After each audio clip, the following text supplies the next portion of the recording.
What's up, everybody? Welcome to another episode of Why We Love PlayStation VR. Sitting across from me this week and every week, it's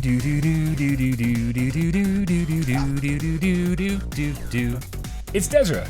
Yes, and sitting across from me is Brian Paul. And that was like the most out-of-key version of the Tetris theme song like ever. But the good news is we won't get a copyright strike from it. There's no way in hell. People, even the Tetris people are like, what is that? And every week on Why We Love PlayStation VR, we sit around and we discuss an old PlayStation VR game. We pull it out from the archives, we blow the dust off of it, doing so well, and we see if it's been given any love since launch. And after about a half an hour or so, we decide if you should give it some love as well. Yes. That being said, what game are we talking about this week, Desra? Well, you can't go back any further in the archives than we are right now. We're talking about a launch title, Tumble VR. Tumble VR. Yes. Published by Sony. By Sony. Developed by Supermassive Games. Absolutely, and it's the spiritual successor or the VR version of their original title. This is Supermassive's first game, Tumble. Came out on the PS3. And this is Tumble VR. Tumble VR. So it's like the N64 days when everything was like something 64. Exactly, yeah. Yeah. And so there are some levels that are the same from the last one, but most of the content is pretty brand new. Okay. Yeah, it's like over 80 levels, right? It's like hidden levels. I think, yes. There's 79 official levels, but there are some more kind of hidden ones. Mm-hmm. In fact, the 79th level isn't actually possible unless you've done something else. Wow. Yeah. Spoilers. We're not going to spoil anything, we promise. In fact, the footage I'm showing back here, it's a puzzle game. It's real hard to spoil it, but the footage I'm showing is literally just the first half hour. It's like if you like suck as bad as puzzle games as I do, then this is what you'll see in the first half hour. Don't worry about a thing. Yeah. Why don't I do that for every little game? thing gonna be all right. Man, that's copyright strike. Yes, it is. Yeah. So as we said, this came out on October 13, 2016. Mm-hmm. Obviously a launch title. Yes. But when you look at the launch lineup of PlayStation VR, like this could so easily get lost. Oh, absolutely. Like we're talking about games like Battlezone were out, Yep. Rush of Blood, Thumper, Rez, Infinite. Mm-hmm. Like who's gonna go? Oh yeah, we want to pick up blocks and stack them on top of each other. Yeah, and none of that game is like, do I already own that? There's nothing about it that really like screams out, this is something new and interesting and different. It's cool looking, but it's very kind of generic in some ways. Yeah, it's cool looking in VR. I don't think the trailers are going to sell it to anybody. I don't think screenshots are going to sell it to anybody. It looks like 1,000 games we've played before, including Tumble on PS3. I do want to take a little kind of side note though. Like in looking this up, I looked up what actually, because Supermassive is a developer we talk about a lot. What have they actually done? So we've got that the original Tumble, Start the Party, a Doctor Who licensed game, a Muppets and kind of Disney part of Little Big Planet, Killzone HD, Little Big Planet Vita, Walking with Dinosaurs, which is an AR book, Until Dawn games.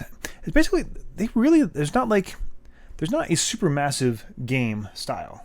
They're really kind of all over the place, which is really interesting. Yeah, I think Supermassive kind of gained notoriety when Until Dawn became a thing. Mm-hmm. And Until Dawn was like, this big thing. It was supposed to be like the savior of the move and on PlayStation 3. And then it never came out on PlayStation 3. Yep. Instead it got ported to PlayStation 4 with no move support. Right. And of course, all before VR was a thing. Which was the actual savior of the move.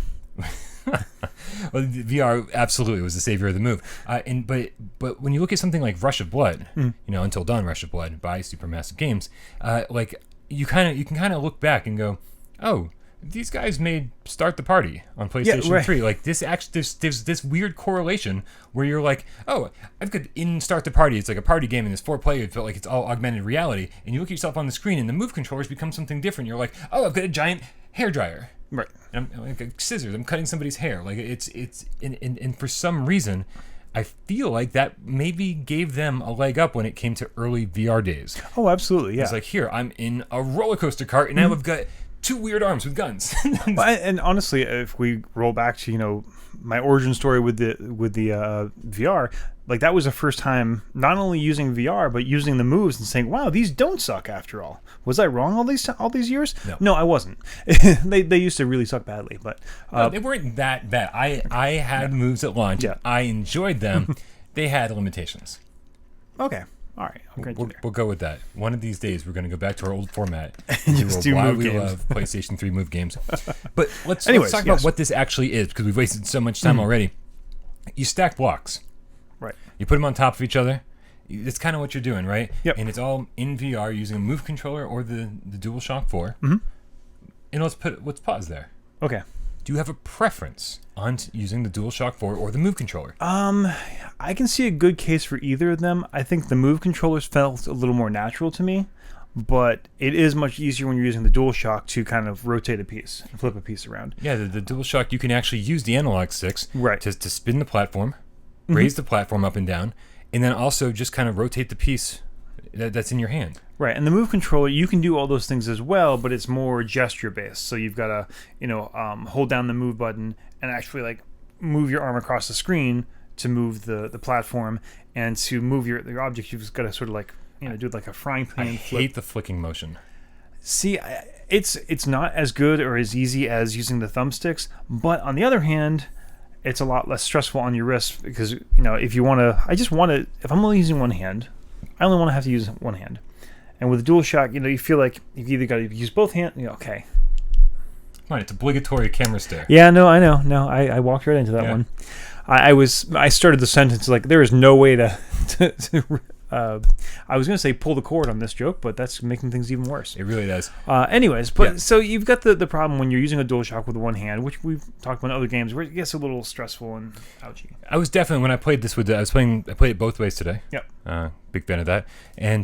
But I was using the DualShock 4 with both hands. Yeah. I was picking up blocks and doing this and the whole thing. And I was like, it's a little cumbersome.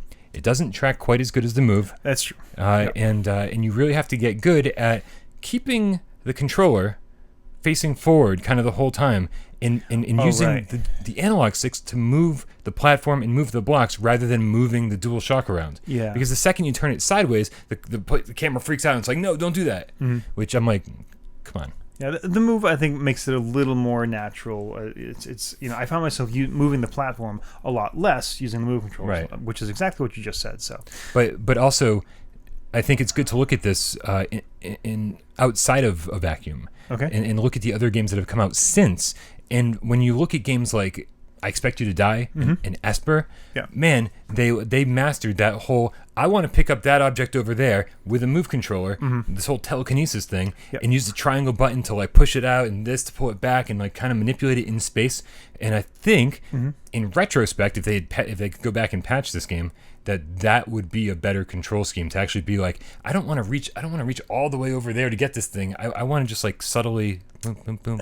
Yeah, and that kind of takes me to one of my kind of issues with the game is like, this isn't this weird place between, no, we want this to be a realistic simulation of you moving blocks, and something like, I Expect You to Die or Esper, where it's okay, we're kind of playing fast and loose with physics just to make this work easier. Because you have situations like, okay, so here we go. Here's a pen on top of a bottle. Oh, it's not going to work, is it? Pen on top of a bottle. And, I need, I want to just move this whole section over to someplace else. Oh, no. In the real world, I can just pick that up and move it over here and be okay. Why didn't you use the cat that was already on top of the Pokemon? Yeah, I don't know. What are we going to do? I wanted to make with life you? difficult. Yeah, you did. But in this game, the second you touch an object, it kind of like blinks out of existence for a moment, and whatever was on top of it drops. So you can't make subtle adjustments. Like you can't, this isn't quite where I want it. I want to just touch it and push it back. You have to take everything off and then try to find another place for it. And it's so things like that, which are very intuitive, or just like, hey, there's these two blocks here, and I have a block that's kind of that size. I can just kind of ram it in there and get them to move. No, you can't. We love you. Once you've placed a block, I mean, you can't really, smash them out of the way or anything. Yeah. So it's little things like that kind of take you out of it. But on the whole, I mean, I think on the flip side, the puzzles are designed with those mechanics in mind. Yeah.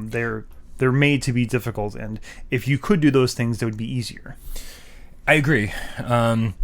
But okay, let's get back to it. Man, we went off on a tangent here. So the main thing that the game teaches you from the very beginning is, hey, let's stack blocks. Yeah. And it says, all right, you stack blocks up to this point, and you get a bronze medal. Woohoo! And the game freezes to award you the bronze medal. Is a little annoying. It goes 5, 4, 3, 2, 1. Hey, here's your and then now you can start building again. And I get the point. It's like, hey, we want to make sure your structure is solid so it doesn't fall over before we award you. But then you're in the middle of like this building. I don't know, Zen-like state. No, there's no Zen-like state. But you know what I'm saying. It's like you're in the groove. Right. And then it pulls you out of it, and you're like, okay, just give me the freaking metal. And then you build up, and then, it stops again. We're going to give you the silver. Mm-hmm. Here's your silver. Okay, now you can play again. And then you go up until you get the gold. Which is just annoying in levels like that. When later levels where you have like the limbo levels where there's a bar going back and forth across your structure, time is important. And instead of having to wait for the trophies to register, is really not just annoying but problematic for your strategy of building the tower. Yeah. I mean, I think it's intentionally supposed to be more difficult. Yes, but it feels on the annoying side. Mm-hmm. And then it's not just building to a certain height either. There's these target blocks that are kind of outside the designated build zone, where it's like if you were just to build straight up, this block over here, there's like this outline of a block over here. You're like, how do I get that one? Yeah, and you have to like basically build sideways and like do a little step stool thing until you intersect in that block, and then you get like this bonus for getting there. Right. And there's not just build a tower as high as you can gameplay. There's lots of different types of levels. There are kind of puzzle levels where basically they give you 3 or 4 pieces and say do something with this. Yeah. Build a bridge. Well, the build a bridge, those are a totally separate type of puzzle, like the bridge puzzles. Yeah, there's multiple ones of those where you have these platforms laying across, and they just only give you a certain amount of pieces, and you have to somehow build a bridge across those platforms. Yeah. Now I get you. There's the laser levels where you have a laser and mirrors and prisms, and you have to get the laser to hit a certain target where it's a certain color. Yeah. Which are those? I mean, although those are very cool, they seem a little out of place. They're kind of jarring. They do seem. It's the only thing they have in common with the rest of the game is you're picking things up and moving them. Yeah, they seem strange. And put them down. I do like that there's variety. Yeah, and there's plenty of variety, and as built into the game, it's not as important in the lower levels, but once it starts going on, the blocks are made out of different materials. Yeah. And with both the DualShock and the Move, when you pick up a block, you get a little readout that tells you exactly what the material is and gives you hints like, this one's metal, it's heavy. This one's rubber, it's high friction, and so on, which becomes really important. You need to, there are earthquake levels where the whole platform shakes every 15 seconds. And if you don't use nice heavy materials like metal or brick as your base, you're not gonna do this at all. Yeah. My favorite levels, however, are not about building at all. Okay. About blowing stuff up. Oh yeah. Yeah. So sometimes you're given like a stack of pre-made blocks. Yep. But then you're given like 2 or 3 mines, and you place the mines like C4 kind of just right against it, and you place it where you want to place it. And then in on the ground, you're kind of in the middle of this bullseye, like this target area, this target range, and you're in a bullseye. Right. But you don't want the blocks to land in the bullseye. You want the blocks to land as far out as possible, as far out from the center as possible to get the most number of points. And the more blocks you have further out, the more points you get. I love blowing stuff up, and this is such a great. I feel like the building levels are stressful. Yeah. And then this is your relief for building stuff. He's like, here's your stress relief. And also, I skimmed some other people's reviews, and they said, the only problem with those is they feel so random. They're not random. Yeah. If you really examine the structure of the building you're doing, you can find the places where you're going to be doing the most damage. Yeah. Yes, if you just randomly stick them there, then you'll get random results. But if you actually take some time to look around, find the best place to put the bombs. My only complaint about this, I bet it's the same one I have. I'm looking around, oh man, I accidentally put that mine there. You can't pick it back up. Yeah, you can't pick it back up. You can't move them. You can't delete them. Once it's there, then you have to just place the other 2 and go through the whole explosion thing to reset the level. Not the same complaint I have. Okay. Sometimes they give you 2 or 3 mines. Yes. They all blow up at the same time. They don't. Oh, they don't? Nope. They go 1, 2, 3. Oh, how have I not noticed this? I don't know. Oh, and they blow up in order of? Yeah, in order of placement. I've done so many of these levels, and I never noticed that. Because you know what? What I was thinking was, I want to activate them. Oh no, yeah. I want to be like, okay, the first one went off, and then while that's in the air, and I've still got a mine attached to it, poof, like blow it off in that direction. But yeah, you can't do that. But it does go in order, huh? It goes. How about that timing there? I take my complaint back because now I need to go back and play these levels with that knowledge. I feel like I've just like the veil has been lifted from off my eyes. If you had more control over the timing, like if you could have them all go simultaneously, or like you said, just trigger as you wanted, might be more fun. But again, this is, at its core, it's a puzzle game. It's not a physics simulator, so it's not about you having the most fun. It's about what's going to make this the most challenging. How dare we have fun? I know. In a video game. Well, yeah. Yeah. So there's also this is, I'm going to use the term in the loosest possible way. Okay. A story. Well, yeah. I mean, there's a character that kind of narrates you along. There's a droid that floats around. Yeah, I think this is. I mean, everything else about this game is very cool. I won't say super original because we've seen games like this before on the Wii. There was the Art of Balance. Block stacking games, that's kind of the first thing kids learn to do when they're in nursery school. So sure. But I think the least really original part of this is it's a Watley knockoff, basically. Watley, he's a kind of floating head from Portal 2, British accent, snarky. There are so many knockoffs of that dude. Yeah, and I think in this case though it's really bad because Stephen Merchant is the voice actor who does Watley. They really tried to make this guy sound like Watley, and they didn't. In my humble opinion, they didn't do a great job. I feel like the humor doesn't always land. I feel like almost never, and it kind of makes me roll my eyes more than anything.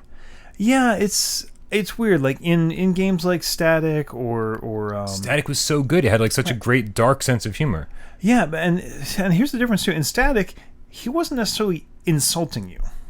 He was kind of like sort of stuck in this sort of ennui, and it wasn't necessarily you're dumb, right? It was more like, well, we've done this before. Yeah. And it just kind of added to like the depression and the angst of the whole game. But it's like he didn't really like his job, and it was less about you being there. It was more about him just in his own darkness. Right. And then in the Portal games, Gladys hates you, and Watley basically is kind of a doofus at first, and kind of anyways. But this character doesn't really have a whole lot of character. It's just kind of trying to do those things, but without a lot of. I think the game would be improved if it wasn't even there. I'm kind of with you. Yeah, I'm kind of with you. I was thinking about this and the sound effects and the music and everything, and I was like, man, just get rid of the voiceovers altogether, right? Let this character or whatever, either through text or just through simple voiceovers, through simple dialogue, tell you what to do. Yeah. And bump the music up a notch, because like I think some atmospheric music could have really done a huge job in this. But what I did like a lot in the AV side of the whole thing was the sound of the different blocks. Oh yeah, when you place them or they hit other blocks, like there's something very cool about you take a big glass block and you place it on the platform, and it makes this like thunk, this nice glass sound, and the controller vibrates in just the right way where it's like you feel like you're actually making contact here, and with the sound, there's some ASMR stuff going on that I really enjoyed.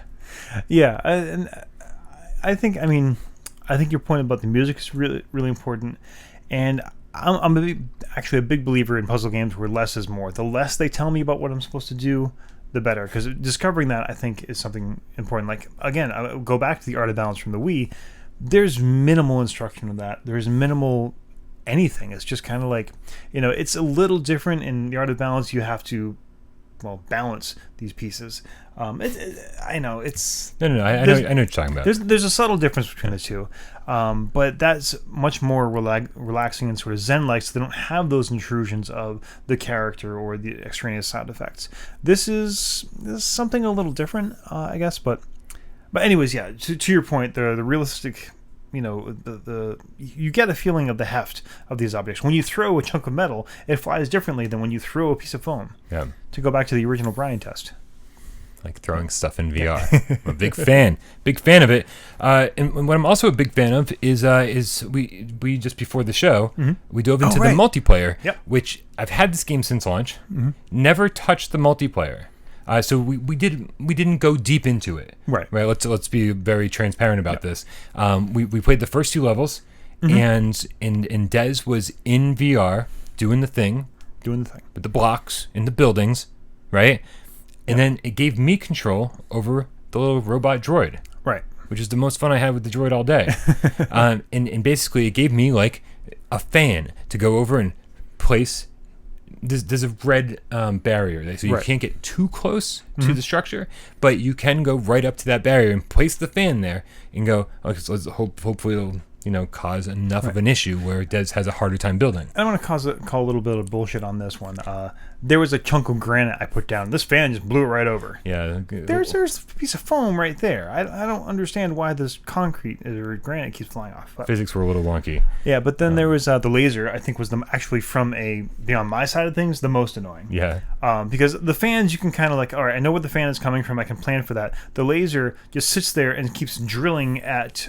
wherever he places it, that beam hits the block that's in its way and eventually will make it blow up. Eventually. And, then go through the next one, So you're constantly having to remember to go back and replace the block and put it in there so it doesn't blow up the next block. But there's also there's no guarantee that these things are going to do their thing. Like if I didn't place the laser just right, it only shoots a laser beam for a certain amount of time. So like if Des is like building, that platform is moving, and so if I pointed it at a block, that block might not be there in a few seconds, and I can't replace the laser. I just have to wait for another one to spawn. So there is a bit of strategy. But my favorite weapon was the blaster, because it actually just gives you a gun and you just sit there and you're like, pew, pew, pew, pew, pew at a structure. And I'm like, man, I'm like the worst parent ever right now. Like Des is a little kid sitting on the floor building up the thing, and I'm just like, poof, poof, knocking it over. And in the levels we played, there were timed, was it a minute? It might have been a couple minutes. Yeah, it seemed longer than a minute, but... go ahead. I know exactly what you're going to say. And then you basically get 10 points for every piece you put down on the platform. Not necessarily stacked on top, just on the platform. And you have to score 200 points before time runs out, or that guy over there wins, which ends up being super hard. Actually, it was really challenging. Like even the first level, I wasn't really doing a good job of like playing against you. I was like trying to figure out the controls and stuff, and he didn't succeed. No. Like without me disrupting his build, he still didn't succeed. So it's not, I feel awful. It's not terribly easy. And the further you get in a single player campaign, the more multiplayer levels unlock. Right, and that's the other thing. You need to, and it tells you which levels you have to beat, but it's not a simple progression. You don't beat the first multiplayer, then unlock the second. You've got to beat like level 1, level 13, level 19, level 27, and so on. Wait, 1, 13, 19, so 27. The point is, the point is if you're buying this game and you're like, I want to play some multiplayer. Did I mention that I was on the social screen? Yes. Yeah, and I have to use a DualShock 4. I just wanted to get that out there. He can use a Move controller or a DualShock 4. Yep. I had to use a DualShock 4, which was fine. It controlled fine. Frame rate's a little low on the social screen. Okay. It's always weird when there's like this multiplayer thing. I feel like it's always a little bit like that. Yeah. But it was fine. It was fine. The point is though, if you're buying this game for the multiplayer, if you're like, oh, this sounds like great. I think me and my girlfriend will love to play this. Well, then make sure you buy it before she comes over, so you can blast through the single player campaign, so you can open up all those multiplayer levels. And that brings me one other thing. We don't want to do too many spoilers, but there are a lot of hidden things in the game. Specifically, like if you want to get to the last level, there are blocks and there are patterns to the blocks that come through in the different games. There are hidden blocks in the levels, and you need to find all the hidden blocks in order to get the blocks you need to basically beat the game, to get to the last level. I'm not going to say much more than that, but experiment. If you notice weird patterns on some of the pieces, there's a reason for them. Okay. Yeah. Here we go. What do you think, man? Should we rate this thing? Yeah, let's go ahead. So a rating system is pretty simple. One is you need to buy this. If you have a PSVR, it absolutely should be in your collection. That's it. End of story. 2 is, sure, why not? If it's a genre you particularly like, or if it's on sale, go ahead, pick it up. And 3 is no. Do not buy this. Friends don't let friends buy crap. We need to vote with our wallets and tell developers that we will not accept this kind of treatment. So 1, 2, or 3. What do you think? You know, I like to go on my little rant. Yeah. I said I've had this since launch. Yes. I don't know if I've had it since launch. Okay. I could be wrong about that. Have you had it since lunch? I've definitely had it since lunch. But like, it's one of those games where like, you know, where I went through like there were so many games that came out at launch, at PlayStation VR launch, and and obviously I spent a ton of time with Rush of Blood, and then eventually I tried Battlezone a bunch of times and didn't play it till recently. Yeah. But just like all these different games, like Drive Club VR, Eve Valkyrie, like these are huge games, absolutely. like full featured, like holy crap, like almost AAA games at the launch of PlayStation VR. Right. And so it's like, this, I always see it going through the store, and I'm just like, $10, it's a puzzle game. I think I played this on the PlayStation 3 with the moves. No, it definitely falls through the cracks. Yeah. Oh, so easily, right? And I just, it probably took me a month or so. It's like to be like, well, there's nothing else. I guess I'll spend $10 and buy this, right? It's really good. Yeah. It's really good. It's really solid. Mm-hmm. And it's only $10. Yep.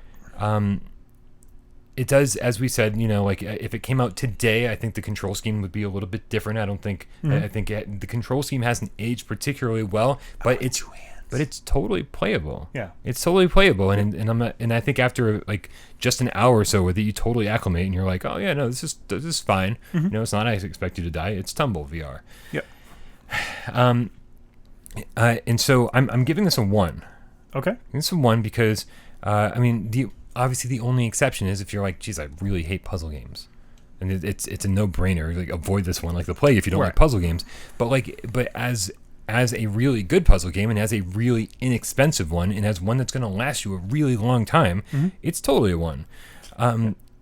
But as a side note, I want to say that like where Supermassive Games is now, after the release of Bravo Team, after the release of the the so impatient, it's looking at this in the original Until Dawn and Rush of Blood. I just want to say these are the games that caused us to hold Supermassive Games in such high regard.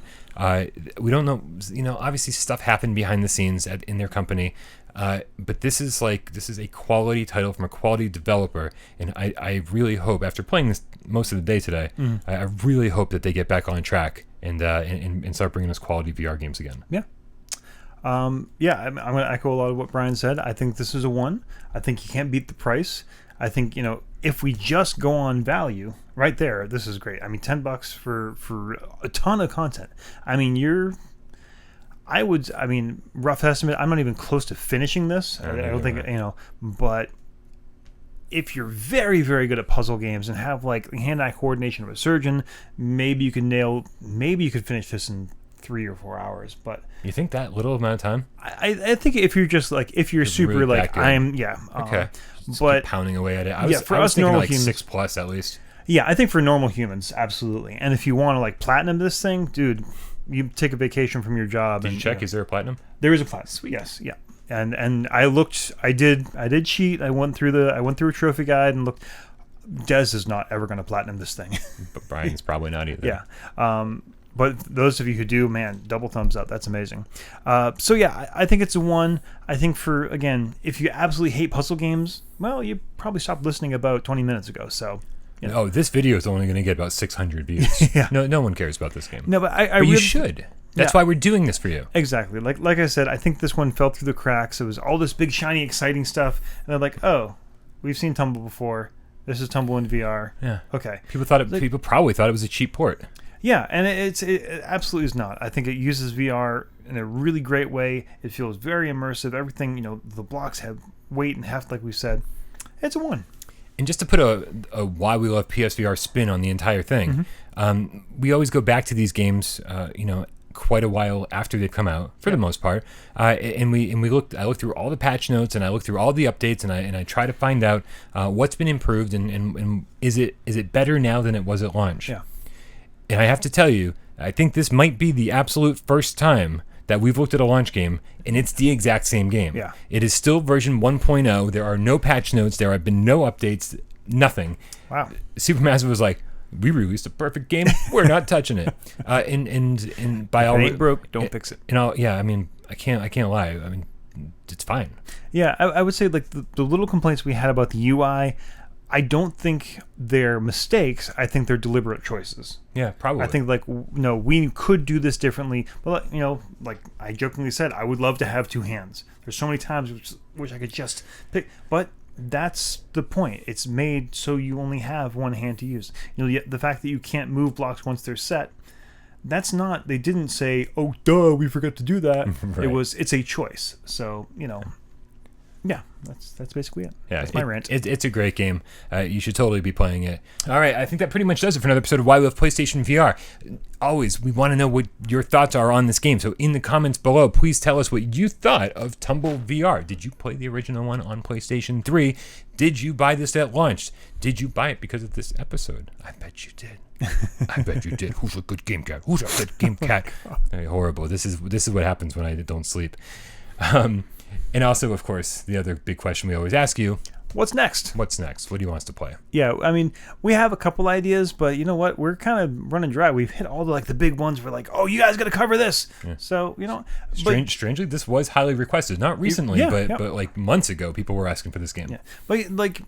It really helps us out if you can think of a game that has changed radically since launch. That's the kind of stuff we're really looking for. Yeah. If it's been, Tumble VR, well, okay, it hasn't changed too much, but I think we sort of stretched it because a lot of people don't talk about this game, and we wanted to kind of bring it to the light a little bit more. But yeah, and we and then we do have a few games in the queue that we're kind of waiting for updates.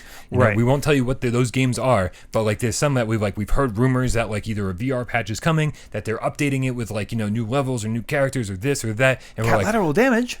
Oh, please update that game. But we're waiting for those updates for some big games I know you want us to play, but and we're playing them. Mm-hmm. We're just waiting for the updates to make an episode from. Yeah.